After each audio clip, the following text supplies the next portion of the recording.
A lifetime of conditioning under the tenets of communism at first made him scoff and resent such waste. But the beauty and possibility advertised by such design quickly crept into and excited his bitter heart.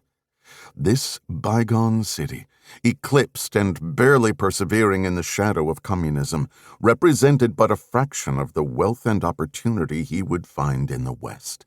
In America, the land of prosperity and dreams, he and his family would eat meat every night.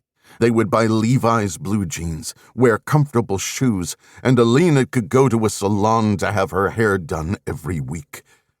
But the thing he looked forward to the most was living in a house with central heat. In America, we will finally be warm. Squinting into the wind, he spied the landmark he was looking for, grand equestrian statues flanking the eastern entrance to the Anichkov Bridge. As he approached, the horse tamers came into focus. 4 sculptures, depicting men in the various stages of breaking a stallion, had been commissioned by Emperor Nicholas I and sculpted by Pyotr Karlovich Klot. On Dmitri's side of the street, a bare-chested, kneeling horsemaster pulled against the reins of a rearing stallion. Despite not being an actual sculptor himself, Dmitri did consider himself an artist. Where Klot was a sculptor of bronze, Dmitri was a sculptor of iron and titanium. Where Klot depicted man overcoming nature, Dmitri's art literally empowered his fellow man to tame the sea. At this very moment, Marco Ramius and his crew were traversing the depths of the cold and unforgiving North Atlantic. Inside the Red October, they were warm, provisioned, and immune to both wave and weather. But take away the metal and the machine, and they wouldn't last a day.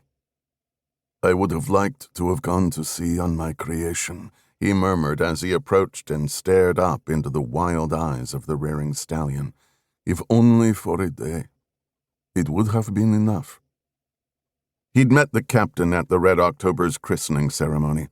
Handsome and self-assured, imposing in his naval officer's black and gold parade uniform, Ramius had almost been too intimidating to approach.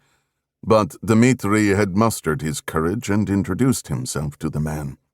Ramius's handshake had been firm as iron, but it was the submarine captain's dark and penetrating eyes that had unnerved Dmitri. Eyes that seemed to peer beneath the flesh and into the inner workings of Dmitri's soul.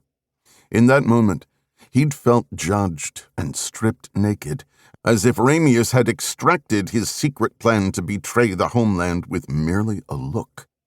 Then, something unexpected happened. Ramius had thanked him, acknowledging the engineer's attention to detail, his ingenuity, and the thousands of hours Dmitri had spent working tirelessly on the design of the Red October. "It is the finest warship in the Soviet fleet," Ramius said with a stoic nod. "Thank you, sir," Dmitri said, with a stoic nod of his own. "Exceptionally quiet, plenty of power, and armed to the teeth." But then, with a wry smile, the sub-driver added, "My only complaint is that she is so bloated she changes depth like a crippled whale. Maybe you can fix this flaw in the successor class." "Ah, that is good to know. I will make a note of this," Dmitri said, and that had been the last time they'd spoken. "I almost feel bad for him," Dmitri thought, imagining the intrepid sub-captain patrolling the ocean depth with false confidence, believing his ship and crew to be immune to detection. "Once I give this data to the Americans, they will know how to find you, Marco." A dribble of snot from his nose ran onto his top lip, pulling him back from his romantic ruminations to the new journey he had planned for himself, and he wiped it away with a finger of his glove.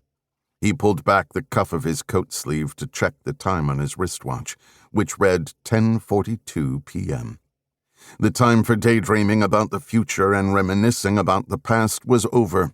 In 3 minutes, his contact would meet him under the southernmost arch of the bridge, where they could talk in shadow. Dmitri was no